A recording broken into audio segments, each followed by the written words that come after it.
എന്തൊക്കെയാണ് ഈ 4 A's of gratitude? Awareness, acceptance, attitude and action. എന്താണ് ഈ അവെയർനെസ്? നമുക്ക് ഒരുപാട് അനുഗ്രഹങ്ങളും സൗഭാഗ്യങ്ങളും ഒക്കെ ഉണ്ടാവും അല്ലേ? പലപ്പോഴും നമ്മളതിനെ നിസ്സാരമാക്കി കാണാറുണ്ട്. അങ്ങനെ കാണാതെ വളരെ നന്ദിയോടുകൂടി അതിനെ ഒന്ന് അപ്രീഷിയേറ്റ് ചെയ്യാം. ഓക്കെ, അതാണ് അവെയർനെസ്. നമ്മളുടെ പ്രസൻറ്റ് മൊമെൻറ്റിൽ ജീവിക്കുക, നമ്മുടെ എല്ലാ സൗഭാഗ്യങ്ങളെയും നന്നായിട്ട് അംഗീകരിക്കുക. അങ്ങനെ ചെയ്യുന്നത് വഴി നമുക്ക് നമ്മളോട് തന്നെ കൂടുതൽ, നമ്മുടെ ഇന്നർ സെൽഫുമായിട്ട് കൂടുതൽ കണക്റ്റഡ് ആവുകയും അതുപോലെ ഒരു അപ്രീസിയേഷൻ കൾച്ചർ നമ്മുടെ ഉള്ളിൽ ഡെവലപ്പ് ചെയ്യുകയും ചെയ്യും. രണ്ടാമത്തത് ആക്സെപ്റ്റൻസ്. ആക്സെപ്റ്റൻസ് എന്ന് പറഞ്ഞാൽ നമ്മുടെ ലൈഫിൽ ഒരുപാട് പ്രതികൂല സാഹചര്യങ്ങളിലൂടെയും അനുകൂല സാഹചര്യങ്ങളിലൂടെയൊക്കെ നമ്മൾ കടന്നു പോയിട്ടുണ്ടാകും. അതിൽ നിന്നൊക്കെ നമ്മൾ ഒരുപാട് കാര്യങ്ങൾ പഠിച്ചിട്ടുണ്ടാവും. ചിലപ്പോൾ ഒരു പ്രതികൂല സാഹചര്യമായിരിക്കാം നമ്മുടെ ലൈഫിൽ വലിയൊരു ടേണിംഗ് പോയിന്റ് ആയിട്ട് വന്നിട്ടുണ്ടാവും അല്ലേ?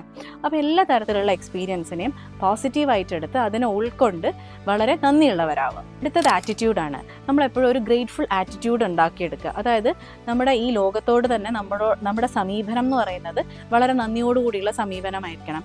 നമുക്ക് ഒരുപാട് ഷോർട്ട് കമ്മിങ്സ്, ഇല്ലായ്മകളൊക്കെ ഉണ്ടാവുമായിരിക്കാം. പക്ഷെ അതിനേക്കാൾ ഉപരി നമ്മളുടെ സൗഭാഗ്യങ്ങളിലേക്ക് നന്നായിട്ട് ഫോക്കസ് ചെയ്യാം. അങ്ങനെയാണെങ്കിൽ നമുക്ക് കുറച്ചും കൂടെ സംതൃപ്തിയോടും സന്തോഷത്തോടും ഒക്കെ ജീവിക്കാൻ പറ്റും എന്നുള്ളതാണ് അതിൻ്റെ പ്രത്യേകത. ഇനി അടുത്തത് ആക്ഷനാണ്. ഈ ഗ്രാറ്റിറ്റ്യൂഡ് എന്ന് പറയുന്ന ഒരു ഫീലിംഗ് മാത്രമല്ല കേട്ടോ, അതിൽ പ്രവൃത്തികളും വരുന്നുണ്ട്.